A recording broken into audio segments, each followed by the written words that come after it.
Here now to react is former Detroit Police Chief James Craig. Good to see you, my brother. Hey, Lawrence, always a pleasure to be with you, man. You got to come back to Michigan, too, by the way. You know, I'll be back, brother. I want to get your thoughts on this. Is Adams ready for the gig? Well, let me just say this. I mean, he's saying the right things, and let me just say this. You know, Americans, New Yorkers, especially New Yorkers, they're fed up with violence. So he's talking about boosting morale.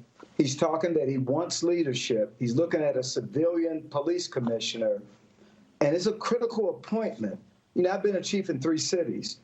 But what he has to understand, you have to balance reform with keeping the residents safe. And unless you sit in the top seat, you may not fully understand what that looks like. I know because when I came into Detroit, we were under a 13-year consent decree. But here's the real test, Lawrence, and I offer this. Now, a lot of the so-called moderate Democrats are backing off of what? This defund the police movement, because they know it's killing them.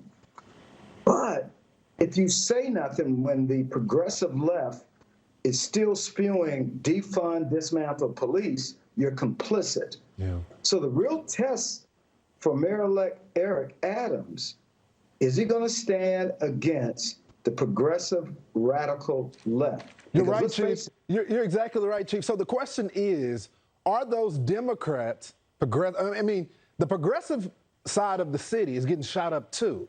So are they going to stand with him on this issue of supporting the cops to go out there to get the bad guys off the street? Because that's what it's going to take.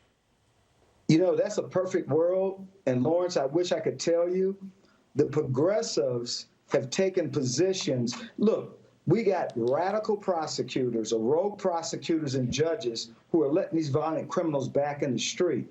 They care nothing about the real victims. They're making defendants into the victims. So the challenge for Eric is he going to stand against rogue judges, this bail reform nonsense? I'm not saying there's not room for reform, but are we putting violent criminals back into our neighborhoods? And who speaks for Mrs. Smith, who lives in Bed-Stuy, New York, who is vulnerable, and she's the victim? Who speaks for her? So the real test for Eric is finding that balance. And if he says he's about being a conservative relative to public safety, he's going to bring back crime suppression units. But then on the other hand, he says, how does he balance the police reform and keeping residents safe? It's tricky. He probably should give me a call. You know, Chief, I agree with you.